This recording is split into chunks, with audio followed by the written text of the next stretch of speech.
Hey guys what's up, welcome back to another video. आज का video काफ़ी interesting है, how to get sponsored in August batch 2027।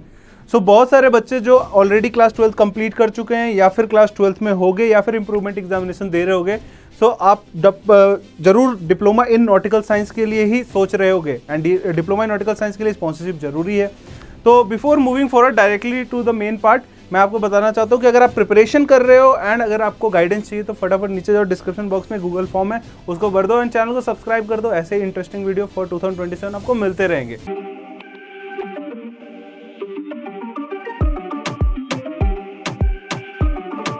Will start with a very basic thing, IMU CET क्या है, ठीक है, and sponsorship क्या है। तो सबसे पहले स्पॉन्सरशिप के बारे में बताऊंगा एंड काफी इजी लैंग्वेज में आपको बताऊंगा। बेसिकली स्पॉन्सरशिप क्या होता है, आपके और कंपनी के बीच में एक एग्रीमेंट होता है, ठीक है। यहाँ पे देख सकते हो, selection process conducted by shipping companies. क्यों भाई? क्योंकि स्पॉन्सरशिप में आपको जॉब मिल रहा है और जॉब आपको इंस्टीट्यूट थोड़ी देगा, जॉब आपको देता है कंपनी, राइट। तो उसमें ये म्यूचुअल एग्रीमेंट होता है कि एक साल का जब आपका diploma in nautical science complete हो जाएगा, उसके बाद से वो कंपनी के जहाज पे ही आप अपना कैडेटशिप कंप्लीट करोगे। कैडेटशिप क्या होता है? Training period. ट्रेनिंग पीरियड कितने की रिक्वायरमेंट होती है? 18 महीने की रिक्वायरमेंट होती है after diploma in nautical science.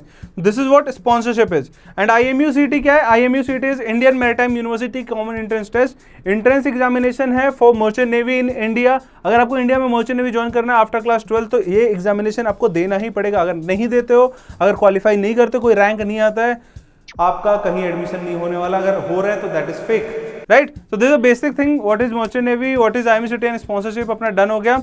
अब आप एक चीज क्लियरली जान लो कि अगस्त बैच एंड फरवरी बैच में डिफरेंस क्या होता है, ठीक है। तो अभी हम अगस्त 2027 की बात कर रहे हैं, उसके बीच में एक फरवरी बैच भी आएगा। So those who have a rank right now, ठीक है, एंड उनका PCM परसेंटेज भी 60% से ऊपर है, ठीक है। Those who are non appearing student, जो 12th में अपीयर नहीं कर रहे हैं, you guys can go for February batch also. अगर आपके पास रैंक है तो, अगर रैंक नहीं है तो अगला बैच ही आपके लिए, दैट इज अगस्त बैच। तो फरवरी बैच उन बच्चों के लिए होता है जिनके पास ऑलरेडी एक रैंक होता है प्रीवियस अगस्त बैच में। आप सीधा डिप्लोमा इन नॉटिकल साइंस के स्पॉन्सरशिप वगैरह के लिए आप यहाँ पे जा सकते हो एंड स्पॉन्सरशिप लेके आप अपना एडमिशन करा सकते हो इन फरवरी बैच ओनली, ठीक है। और वहीं पे अगस्त बैच होता है। अगस्त बैच में पूरा साइकिल फिर से स्टार्ट होता है मर्चेंट नेवी का।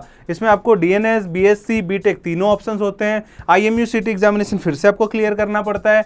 इसमें पूरा हर एक स्टेप आपको फिर से शुरू से करना पड़ता है। फॉर एग्जाम्पल फॉर्म फिलिंग हो गया, written examination, interview and IMU CET examination, medical and all, सब कुछ आपको रीस्टार्ट करना पड़ता है एंड सबसे फिर से करना पड़ता है। This is the difference between August and February batch. And clearly बता रहा हूँ, जितने लोग अपीयरिंग वाले बच्चे हैं सबको अगस्त बैच में ही जाना है अपने को, ठीक है। ना coming to the courses available in August batch, already आपको बता दिया डिप्लोमा इन नॉटिकल साइंस 1 साल का कोर्स है, BSc नॉटिकल साइंस 3 इयर्स का है and BTech marine engineering 4 year का है। और हम बात कर रहे थे स्पॉन्सरशिप का, तो जो कि डिप्लोमा इन नॉटिकल साइंस में मैंडेटरी है by Indian government, by DG shipping, कि आपको ज्वाइन करना ही है। अगर डिप्लोमा इन नॉटिकल साइंस तो स्पॉन्सरशिप लेना ही पड़ेगा। But BSc nautical science and BTech marine engineering में इट इज नॉट मैंडेटरी, ये चॉइस है, ये ऑप्शन कि आपको अगर स्पॉन्सरशिप लेना है तो there are options. For example BSc nautical science में मर्स्क है जो एमिट में आती है, सिनर्जी इस साल से आना चालू हो गया है, राइट। ऐसे C-SPAN है for all the female candidates, और भी आपके 2-3 ऑप्शंस होते हैं। तो ये आपके ऑप्शन सिर्फ और सिर्फ BSc नॉटिकल साइंस के हैं। अगर आपको ये लेके मिल रहा है और ज्वाइनिंग मिल रही है BSc नॉटिकल साइंस, तो ऑफकोर्स आपको इसी के लिए जाना चाहिए, क्योंकि job guarantee is the most important thing in merchant navy. BTech marine engineering on the same side option है आपके पास, मोस्टली इंस्टीट्यूट प्लेसमेंट के लिए ही है। बट यहाँ पे जो ऑप्शन है, जैसे MSc आपके पास फ्लीट मैनेजमेंट है, सिनर्जी ने स्टार्ट कर दिया, मर्स्क ने स्टार्ट कर दिया है, ऐसे ही ऑप्शन आपको मिलते रहते हैं। तो इसलिए आपके पास यहाँ पे भी अगर ज्वाइन कर रहे हो अगर स्पॉन्सरशिप के साथ, that is the best thing, ठीक है। तो अब आपको ये सोचना है कि स्पॉन्सरशिप लेके ही मर्चेंट नेवी ज्वाइन करना है, चाहे वो BSc मिले, चाहे वो DNS मिले, चाहे वो BTech मरीन इंजीनियरिंग मिले, राइट। एंड ये जो 2 कोर्स हैं वो डेक साइड के लिए, ये इंजन साइड के लिए। मर्चेंट नेवी के एस्पिरेंट और ज्वाइन करना चाहते हो, सेल्फ स्टडी से करना है तो IMU CET 200 बेस्ट है तुम्हारे लिए। नीचे लिंक दिया, फटाफट खरीद लो। लेकिन अगर चाहते हो कोचिंग से 1% से 75% सिलेक्शन रेट हो जाए, बडिंग मरीनर्स की कोचिंग A1 है, नीचे लिंक दिया है गूगल फॉर्म का, उसको भरो एंड 1-on-1 गाइडेंस मिलेगी फ्री ऑफ कॉस्ट। फिर बात कर लेते हैं एलिजिबिलिटी क्राइटेरिया। एलिजिबिलिटी क्राइटेरिया काफी सिंपल है, 10+2 आपका हो जाना चाहिए, PCM फिजिक्स केमिस्ट्री मैथ्स होना चाहिए, PCM परसेंटेज 60% से ऊपर होना चाहिए। This is basic requirement. अब कंपनीज, जैसे आपको पता चला कि अलग अलग कंपनीज हैं, उनके रिक्वायरमेंट अलग अलग है। बेसिक रिक्वायरमेंट है 60%, इंग्लिश में 50% होना चाहिए, एज क्राइटेरिया 17 to 25 के बीच में होना चाहिए, मेडिकली फिट होना चाहिए, आई साइट आपका 6/6 होना चाहिए अगर डेक साइड जाना चाहते हो विदाउट एनी विजुअल एड। अगर आप इंजन साइड जाना चाहते हो, इंजन साइड के लिए आपका 6/12, 6/18 तक भी चलता है। Colour blindness is not allowed in merchant navy. अगर कलर ब्लाइंडनेस है तो आपको रिजेक्ट कर दिया जाए, that is permanent rejection, right. और पासपोर्ट आपके पास होना चाहिए। तो this is the basic requirement. Company के रिक्वायरमेंट चेंज होते रहते हैं। फॉर एग्जांपल फ्लीट मैनेजमेंट है, वो 70 पीसीएम 70 इंग्लिश पे ही लेता है, एंड आपका एक बार में 12th कंप्लीट होना चाहिए, कोई एनआईओएस कोई इंप्रूवमेंट नहीं। वहीं पे एंग्लो ईस्टर्न भी 70% से ऊपर लेता है, बट इंग्लिश उसका 60% से ऊपर होता है। वहीं सिनर्जी पे बात कर ले तो वो बेसिक जो रिक्वायरमेंट है वही मांगता है। तो अलग अलग कंपनीज अलग अलग इंस्टीट्यूट का अलग अलग रिक्वायरमेंट है, उसका पूरा एक टेबल बना हुआ है, मैं आपको अभी दिखाऊंगा। ठीक है, अब बात कर लेते हैं स्पॉन्सरशिप प्रोसेस का। अगर आपको स्पॉन्सरशिप लेना तो होता क्या है। अब स्पॉन्सरशिप जो कि मैंने पहले ही बताया था कि आपको कंपनीज के फॉर्म्स भरने पड़ते हैं, ठीक है, ना कि इंस्टीट्यूट के। ठीक है, तो अब देखो कंपनीज के फॉर्म आएंगे, आप उनके फॉर्म भरोगे, ठीक है, उसके बाद से आपके एलिजिबिलिटी के हिसाब से आपका शॉर्ट लिस्टिंग होगा, फिर जाओगे आप रिटन एग्जामिनेशन, फिर जाओगे आप इंटरव्यू में, फिर आप क्लियर करोगे साइकोमेट्री, फिर आपका होता है मेडिकल। अब ये सब क्लियर करने के बाद आपको एक प्रोविजनल लेटर मिल जाता है कि भाई देखो ये फलाना बच्चा है जो कि सेलेक्ट हो गया एंग्लो ईस्टर्न से, this is a provisional letter. But उसमें क्लियरली रेड कलर में मेंशन होता है नाम कि it is now subject to rank in IMUCET। ठीक है, तो फिर आप IMUCET एग्जामिनेशन देते हो, उसमें एक रैंक लेके आते हो, and then you get the final sponsorship letter. तो this is the overall process, step by step selection process of sponsorship. चाहे वो DNS हो, BSc हो, BTech हो, यही प्रोसेस होता है। और आपको हर एक स्टेप में बडिंग मरीनर्स बहुत तगड़े तरीके से हेल्प करने वाला है, चाहे वो एप्लीकेशन फॉर्म फिल करना हो, चाहे आपका फाइनल सिलेक्शन हो, चाहे कॉलेज जाने तक का हो। तो हमारा जो साथ है वो यहाँ से चालू होगा एंड पूरा आखिरी स्टेप तक रहने वाला है। ठीक है, ये स्पॉन्सरशिप के कंपनीज हैं, आपके सामने पूरा लिस्ट है, आप इसका स्क्रीनशॉट भी ले सकते हो, आप इसको चेक भी कर सकते हो। सारे एलिजिबिलिटी क्राइटेरिया क्लियरली यहाँ पे मेंशन है। PCM परसेंटेज का, इंग्लिश परसेंटेज का क्या रिक्वायरमेंट है, वेटिंग पीरियड कितना है, स्टाइपेंड कितना है, एज क्या है, ड्रॉपर लेते हैं या नहीं, NIOS लेते हैं या नहीं, इंप्रूवमेंट लेते हैं या नहीं। तो this is the first page. आपका ऐसे एक और पेज है, आप इसका भी स्क्रीनशॉट ले सकते हो, राइट। ठीक है, तो दीज आर द कंपनीज। आप उसका ले लेना स्क्रीनशॉट, आप पढ़ लेना उसको, सब सारा इन्फॉर्मेशन लिखा हुआ है वहाँ पे। प्रिपरेशन फेज की बात करें, प्रिपरेशन रोड मैप की बात करें, ठीक है, तो अलग अलग फेजेस होते हैं यहाँ पे। मैं आपको क्लियरली बहुत आसान भाषा में समझा देता हूँ होता क्या है। So right now it is July, ठीक है, अगस्त से भी अगर अपन स्टार्ट करते हैं तो टिल दिसंबर हमारा कोर्स सिलेबस कंप्लीट हो जाना चाहिए। कोर्स सिलेबस में क्या क्या आता है, PCM, ये 3 सब्जेक्ट एकदम क्लियर हो जाना चाहिए, चाहे आप 11th के बच्चे हो, चाहे आप 12th के बच्चे हो, ठीक है, चाहे आप ड्रॉपर हो।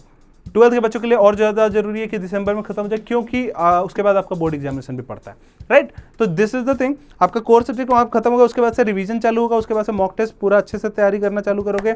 PCM तो हो ही गया, साथ में इंग्लिश एंड एप्टीट्यूड का वीकेंड पे प्रिपरेशन बहुत ज़्यादा जरूरी है, वीकेंड पे मॉक टेस्ट देना जरूरी है। अभी ऑल्टरनेट डेज, जनवरी ऑनवर्ड्स एवरी वीक हम देंगे टेस्ट, एंड देन जैसे जैसे एग्जाम नज़दीक आता है, जैसे अप्रैल मई का जो टाइम होता है, मई में तो एग्जाम ही हो जाएगा, उस टाइम पे हम इस मॉक टेस्ट को 2 टाइम्स अ वीक कर देंगे।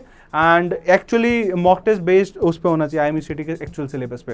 तो this will be the phases. And interview के प्रिपरेशन की बात करें तो इंटरव्यू का प्रिपरेशन इज ऐसा कि आपको अभी से ही 1 महीना लो, पूरा नॉन टेक्निकल टेक्निकल का प्रिपरेशन करना है, एंड देन उसके बाद से अनलिमिटेड मॉक इंटरव्यू का पार्ट बनो बडिंग मरीनर्स में, जहाँ पे आपका एक्चुअल में इंटरव्यू का प्रिपरेशन होता है। तो ये ओवरऑल अपना फेजेस रहने वाला है, ठीक है। प्रिपरेशन फेज बहुत ज़्यादा जरूरी है, क्योंकि भाई देखो बहुत चीज़ें प्रिपेयर करनी है आपको, बहुत सारे कंपनीज का प्रिपरेशन करना है, IMUCET का प्रिपरेशन करना है, एक प्रेशर होता है कि आपको रैंक भी लेके आना है, दैट इज मोस्ट इंपॉर्टेंट। तो ये सारी चीज़ें जो आपको ध्यान देनी है, ठीक है। उसके बाद बात कर लेते हैं प्रिपरेशन के टाइमलाइन में। तो आपका क्लास 12 का प्रिपरेशन फेज है जो आपके यहाँ पे सामने लिखा हुआ है, ठीक है। आप इसको ट्राई करो दिसंबर ऑनवर्स तक खत्म करने का। उसके बाद से आपका रजिस्ट्रेशन एंड एप्लीकेशन प्रोसेस चालू हो जाएगा। It will start from December या मे बी जनवरी में तो 100% स्टार्ट हो जाएगा। IMUCET का भी रजिस्ट्रेशन फरवरी से स्टार्ट हो जाएगी, अभी इस साल तो फरवरी में आ चुका था, ठीक है। Sponsorship selection phase and all ये सब चीज़ें देखो भाई, स्पॉन्सरशिप का सिलेक्शन जनवरी ऑनवर्ड से चालू होता है एंड इट गोज टिल जुलाई, ठीक है। अलग अलग महीने में अलग अलग टाइप की कंपनीज आती हैं, कोई पहले आता है कोई बाद में आता है, तो इट ऑल डिपेंड्स, ठीक है। एडमिशन एंड जॉइनिंग प्रोसेस तो एंड ऑफ दिस जुलाई में ही होगा, 15 जुलाई के ऑनवर्ड्स आपका एडमिशन एंड डॉक्यूमेंटेशन फेज वगैरह सब चालू हो जाएगा, ठीक है। अब जो मिस्टेक्स बच्चे करते हैं when they are preparing for sponsorship, सबसे पहले तो फॉर्म भरना, प्रिपरेशन लेट करना सबसे पहली चीज़ है। फॉर्म तो बाद में आ गया, प्रिपरेशन लेट करना। अभी राइट नाउ आप जब इस वीडियो को देख रहे हो, right now it is July August, ठीक है। सो बेसिकली होता क्या है, जब आप इस वीडियो को देखते हो और आपके फिर अंदर आएगा कि चलो प्रिपरेशन करते हैं, फिर लेकिन आप करोगे नहीं प्रिपरेशन, आप चालू नहीं करोगे, आप सोचोगे अभी बहुत टाइम है, क्योंकि आपके पास अगस्त, फिर सितंबर, अक्टूबर, नवंबर, दिसंबर, जनवरी, फरवरी, मार्च, अप्रैल, मई, ठीक है, 10 महीने, 9 महीने, 10 महीने आपके पास मिल जाते हैं पूरे। तो आप सोचते हो यार करना है नहीं करना है, लेकिन कर लो भाई चालू प्रिपरेशन, क्योंकि इतना रिजेक्शन हो रहा है आज के टाइम पे IMUCET एग्जामिनेशन में। ऐसे बैठना without preparation it is not worth it. आपको बैठना पड़ेगा अच्छे प्रिपरेशन के साथ। अगर सिर्फ और सिर्फ एप्टीट्यूड एंड इंग्लिश के भरोसे बैठ रहे हो, that is also not required. आपको अच्छे से एप्टीट्यूड, इंग्लिश, PCM सब कुछ पढ़ के बैठना पड़ेगा, तभी रैंक आएगा। एंड उससे भी ज़्यादा जरूरी स्पॉन्सरशिप का एग्जामिनेशन, एग्ज़ाम अलग लेवल का है भाई, उसमें नंबर ऑफ सब्जेक्ट्स ज़्यादा पूछे जाते हैं आपसे, अलग अलग कंपनी का अलग अलग टाइप ऑफ एग्जामिनेशन है, वो अलग आपको एक पूरा एक्सपीरियंस मिलता है। तो उसके लिए आपको एक्चुअल में प्रिपरेशन करने की ज़रूरत है। और मेन सबसे crucial round that is interview, उसका तो ढेर सारा प्रैक्टिस करने की जरूरत है, क्योंकि जब आपके सामने 2 कैप्टन सामने बैठे होते हैं तो पैंट गीला हो जाता है। तो बेटर ये है कि प्रिपरेशन अच्छे से करो, अनलिमिटेड मॉक इंटरव्यू का पार्ट बनो एंड अपने आप को स्ट्रॉन्ग करो। फॉर्म भरने पे आते हैं तो बच्चे 1 या 2 कंपनी का अप्लाई कर देंगे एंड बोलेंगे सर इतने में तो हो जाएगा। कुछ नहीं होने वाला है, सारे फॉर्म्स भरने हैं A to Z, जिसमें एलिजिबल हो सारे के सारे फॉर्म्स आपके भर जाने चाहिए, ठीक है। बाकी ओवरऑल जो चीज़ें हैं वो मैंने आपको बता दी, इंटरव्यू का प्रिपरेशन, फिजिक्स मैथमेटिक्स को छोड़ना, ठीक है, कम्युनिकेशन स्किल को छोड़ना, पासपोर्ट में डिले करना, पासपोर्ट में बिल्कुल डिले नहीं करना, डॉक्यूमेंट एंड पासपोर्ट सब कुछ सेट करना है। बहुत लाइव एग्जांपल दूंगा। अभी रिसेंटली एक बच्चा सेलेक्ट हुआ गणपत में, माइग्रेशन सर्टिफिकेट नहीं था, उसको निकाल के बाहर फेंक दिया। भाई माइग्रेशन सर्टिफिकेट कोई सोचता भी नहीं है, माइग्रेशन सर्टिफिकेट के बारे में लोग सोचते हैं टीसी हो जाएगा, माइग्रेशन नहीं था, निकाल के बाहर फेंक दिया। तो इसलिए बेटर यही है कि सारे सर्टिफिकेट अपने पास रखो। इस चैनल पर हमने उस पर वीडियो बना रखा है कौन कौन से डॉक्यूमेंट्स रिक्वायर्ड है, तो बस बढ़िया है, आप उसको बना के रख लो ताकि यूज आएगा, ठीक है। मोरलेस सब कुछ हो गया, मेडिकल फिटनेस एंड ऑल ये सब चीज़ें आपको बता ही दी जाएंगी बडिंग मरीनर्स में। अब आ जाते हैं प्रिपरेशन पे। अब आपको सीरियसली थोड़ा प्रिपरेशन चालू करना है। तो देखो बहुत सिंपल सा टास्क है आपके लिए, ये जो नंबर आपके सामने स्क्रीन पे उस पर आपको लिख देना आई नीड गाइडेंस, या फिर नीचे डिस्क्रिप्शन बॉक्स में अगर गूगल फॉर्म भर देते हो तो 4 चांद लग जाएगा आपके प्रिपरेशन में। कॉल करके तगड़े तरीके से गाइडेंस मिल जाएगा पर्सनलाइज, एंड आप अच्छे से प्रिपेयर कर पाओगे सारी चीज़ों को, ठीक है। बाकी चैनल को सब्सक्राइब कर दो, मिलते हैं दूसरे वीडियो में, जरूरी कर लेना।